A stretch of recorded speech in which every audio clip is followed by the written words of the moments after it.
Mesdames et messieurs, bonjour à toutes et à tous. Bienvenue sur notre message, à notre épisode. Aujourd'hui, nous allons débattre de la deuxième partie de notre message intitulé Commandez votre jour. Commandez votre jour. Deuxième partie, donc, ce sera avec le prophète Lovi Elias. Eh bien, mesdames et messieurs, afin de mieux comprendre ce message, je vous recommande d'accord de faire recours à la première partie de ce message et vous pourrez alors comprendre aisément. Alors pour commencer, vous aurez plus de plaisir et plus de facilité à prier.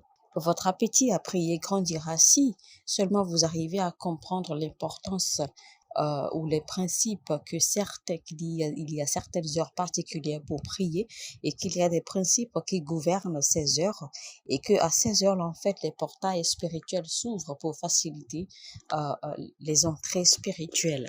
Parce que si vous ne maîtrisez pas, d'accord, les portails spirituels, si vous ne maîtrisez pas les heures spécifiques auxquelles il faut poser certains actes, les heures spécifiques auxquelles il faut prier, eh bien, il vous sera difficile de jouir de la puissance de la prière.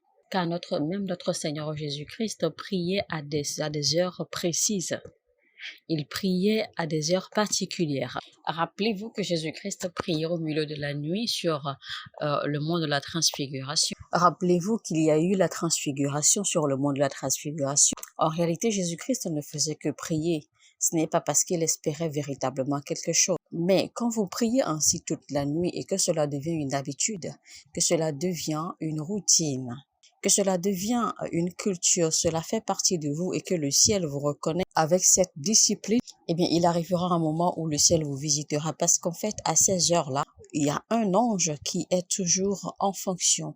Il y a un ange qui est en opération très tôt les matins avant que l'ange qui ouvre le jour, avant que l'ange qui ouvre la journée, qui ouvre le portail de la journée, se mette en opération. Et cet ange-là en question qui opère avant l'ange qui ouvre le portail du jour, opère cet ange-là en particulier, transforme toujours les gens qui sont en activité spirituelle, surtout en connexion divine à ce moment-là. C'est-à-dire ou je dirais plutôt à cette heure précise de l'aurore. Et c'est ce qui s'est passé avec Jacob.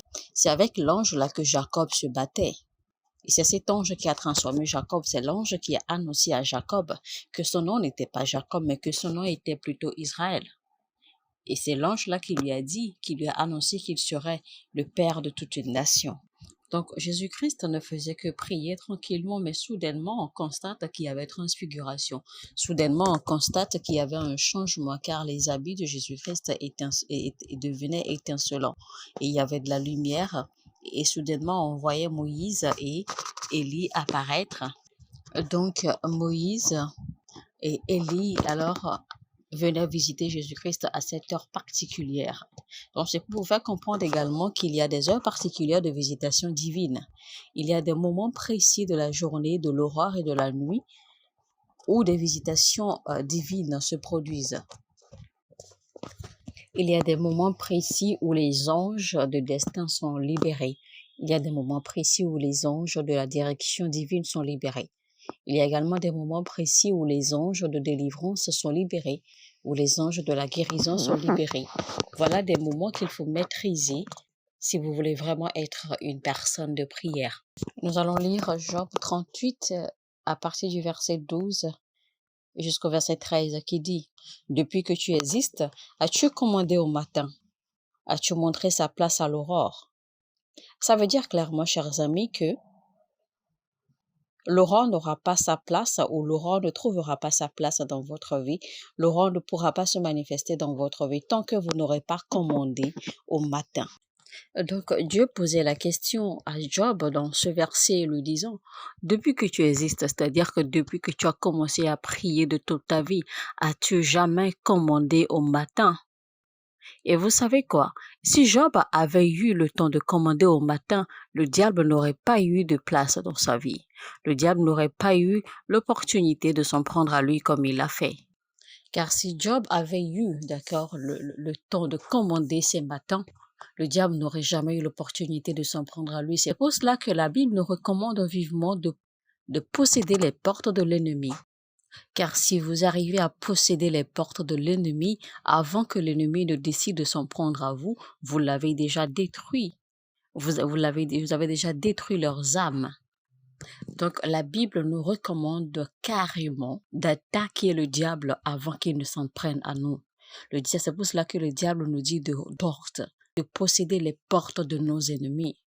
Car une fois que vous possédez les portes de vos ennemis ne pourront plus s'en prendre à vous.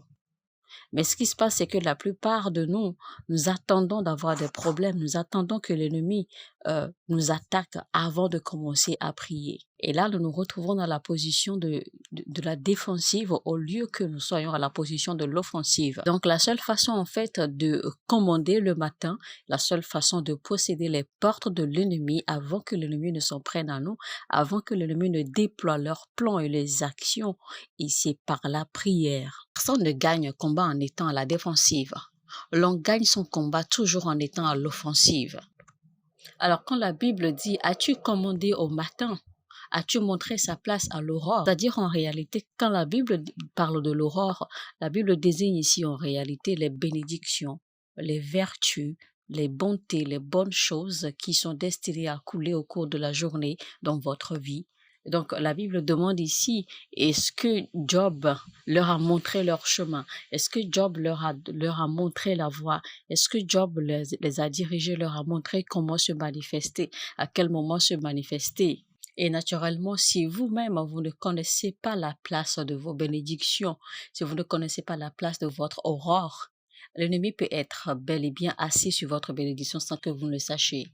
Vous serez là, les yeux bien ouverts, l'ennemi sera en train de détruire vos miracles et vous ne le saurez pas. Remarquez que Dieu demande à Job, as-tu jamais commandé le matin depuis ton existence? Ça veut dire que le matin en réalité là est désigné, ou le matin là est une personne, ou le matin est une personnalité. Alors c'est un peu comme quand la Bible dit que la grâce et la miséricorde de Dieu me suivra tous les jours de ma vie. En réalité, la grâce et la miséricorde dont la Bible parle ici, ce sont des anges, ce sont des personnalités angéliques. Donc en fait le matin dont parle la Bible, c'est également une personnalité angélique. Alors, la Bible dit clairement, la grâce et la miséricorde me suivront. La Bible n'a pas dit que je recevrai la grâce et je recevrai la miséricorde tous les jours de ma vie. La Bible a clairement dit, la grâce et la miséricorde me suivront tous les jours. Ça veut dire que partout où j'entre, la grâce me suit et la miséricorde me suit. Donc, ces anges, ces personnalités angéliques me suivent partout où j'entre. Normalement, en fait, quand nous voulons la faveur, c'est que nous voulons que la faveur nous devance, que l'acceptance nous devance, que la miséricorde, que la bonté de Dieu nous devance partout où nous allons, afin que nous soyons acceptés et favorisés. Mais ici, en fait, ça parle des personnalités angéliques qui nous suivent partout où nous entrons, partout où nous allons. Donc, il y a des anges qui attendent d'être commandés. Il y a des personnalités angéliques qui attendent d'être commandées au matin.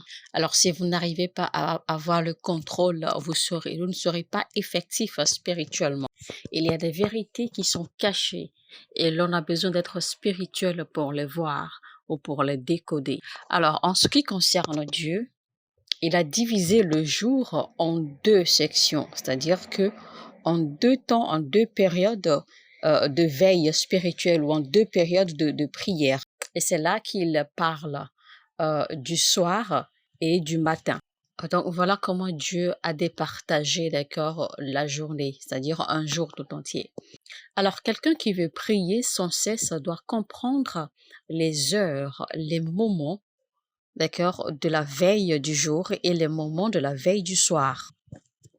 Alors, quelqu'un qui veut prier sans cesse, vous devez connaître les heures de la veille du jour. Parce que si vous maîtrisez les heures de la veille du jour et que vous commencez à prier au début des heures de la veille du jour, eh bien, vous aurez couvert ainsi toutes les heures de veille de la journée.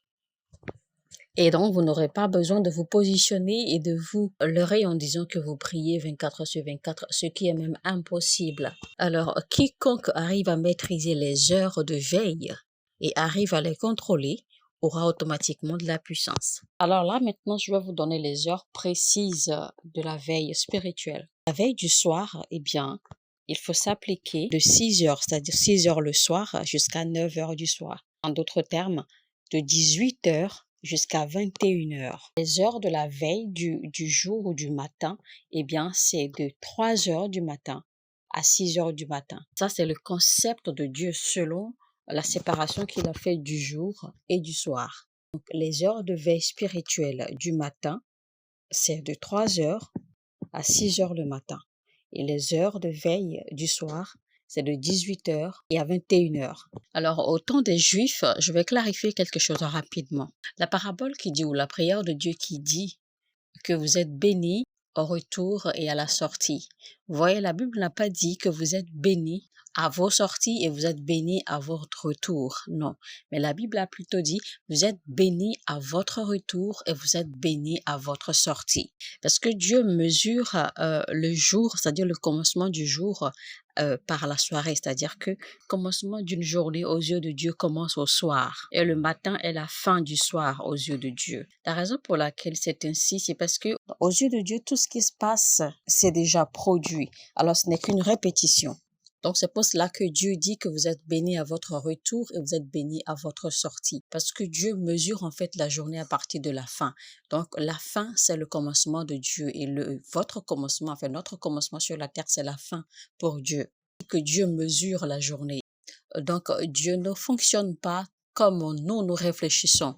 Il fonctionne autrement. Il fonctionne contrairement à notre réflexion. Au temps du prophète Daniel et autres, ils ont divisé la journée en 3 sections de veille spirituelle. La première section de veille spirituelle, c'est-à-dire les premières heures de veille spirituelle qui constitue le matin. Une deuxième section de veille spirituelle, c'est-à-dire une deuxième section d'heures de veille spirituelle qui est l'après-midi et une troisième section d'heures de veille spirituelle qui constitue le soir. C'est pour cela que la Bible nous a dit que Daniel prie 3 fois en une journée. Parce que Daniel avait compris que s'il pouvait avoir le contrôle de ces 3 sections d'heures de veille spirituelle, eh bien, il avait le contrôle total sur toute sa journée. C'est pour cela que même quand Daniel a été jeté dans la fosse aux lions, il n'avait pas été touché. Les lions ne lui ont rien fait parce qu'en fait, Daniel s'était déjà occupé de cela dans le règne de l'esprit aux heures de veille spirituelle de la matinée. Vous allez constater que quand le roi posait la question à Daniel, le serviteur du Dieu très haut, es-tu encore là? Es-tu toujours vivant? Alors Daniel répond au roi, l'Éternel a envoyé ses anges pour fermer la gueule des lions. Alors le prophète Daniel avait compris l'importance et il avait le secret, il avait le mystère derrière les heures précises de veille spirituelle. Et c'est pour cela qu'il pouvait avoir le contrôle de son atmosphère et des événements qui pouvaient se produire dans son environnement. Il faut noter que le roi avait fait arrêter Daniel dans la deuxième section d'heures de veille spirituelle, c'est-à-dire l'après-midi. Et quand ils sont allés l'arrêter, en fait, Daniel était toujours en train de prier. Vous savez, certains d'entre vous, en fait, l'ennemi vient vous surprendre, l'ennemi vient vous attaquer, l'ennemi vient et ne vous trouve pas à votre poste de veille spirituelle. L'ennemi vient vous attaquer et ne vous voit pas en prière. Beaucoup de chrétiens, beaucoup d'enfants de Dieu ne connaissent même pas ce que c'est que l'éveil spirituel. Beaucoup de chrétiens n'ont aucune discipline pour la prière, aucune discipline pour s'occuper de leur vie, aucune discipline pour faire les combats spirituels, alors que l'ennemi est toujours en train de travailler, l'ennemi est toujours en train de concocter, l'ennemi est toujours en train de planifier comment faire tomber, comment faire sombrer les enfants de Dieu. Je m'en vais rapidement vous donner les différentes sections d'heures de veille spirituelle au temps de notre Seigneur Jésus-Christ. Au temps de notre Seigneur Jésus-Christ, eh bien, les sections, voilà, la journée a été divisée en 4 sections d'heures de veille spirituelle. Alors, la première section d'heures de veille, c'est de 18 heures à 21 heures. Autrement dit, 6 heures du soir à 9 heures du soir. Ça, c'est la première section, puisque aux yeux de Dieu, le jour commence en fait en début de soirée. Et la deuxième heure de veille, c'est de 21 heures à minuit, c'est-à-dire à 0 heure. Autrement, de 9 heures du soir à 0 heure. La troisième heure de veille spirituelle de minuit, c'est-à-dire 0 heure à 3 heures du matin. Maintenant, La quatrième heure de veille qui est la plus importante de toutes, c'est l'heure de veille du matin qui commence de 3 heures du matin à 6 heures du matin. Vous voyez que à l'arrivée de Jésus-Christ, si vous pouvez respecter ces 4 heures, ces 4 heures de veille spirituelle, eh bien, vous aurez couvert la journée entière. Souvenez-vous que Jésus-Christ disait aux disciples de veiller et de prier avec lui. Mais les disciples se sont endormis. Jésus-Christ revint vers eux et les réveille et leur dit: vous ne pouvez même pas veiller et prier avec moi pendant 1 heure seulement. Alors je vous recommande, priez donc afin que vous ne tombiez pas dans la tentation. Non, chers amis, vous tombez dans les tentations parce que vous n'arrivez pas à couvrir les heures de veille spirituelle au cours de la journée. Ne respectez aucune des heures de veille spirituelle. Alors, de toutes les heures de veille spirituelle que je viens de vous donner, il y a 2 qui sont très très importantes. Même si vous ratez les 2 du milieu, ne ratez surtout pas celle du matin et celle du soir. Les heures du matin, c'est de 3 heures du matin à 6 heures du matin. Celle du soir, c'est de 18 heures à 21 heures. Donc, ces 2 heures de veille spirituelle, ne les ratez surtout pas. Même si vous ratez tout, ces 2 ne ratez surtout pas. Et donc, sans vous mentir, je vais vous dire, afin de respecter tout cela, il faut vraiment vous appliquer à une discipline très, très rigoureuse. Mesdames et messieurs, c'était donc notre deuxième partie du message Commandez votre jour avec le prophète Lovie Elias. Nous espérons que ce message vous a édifié.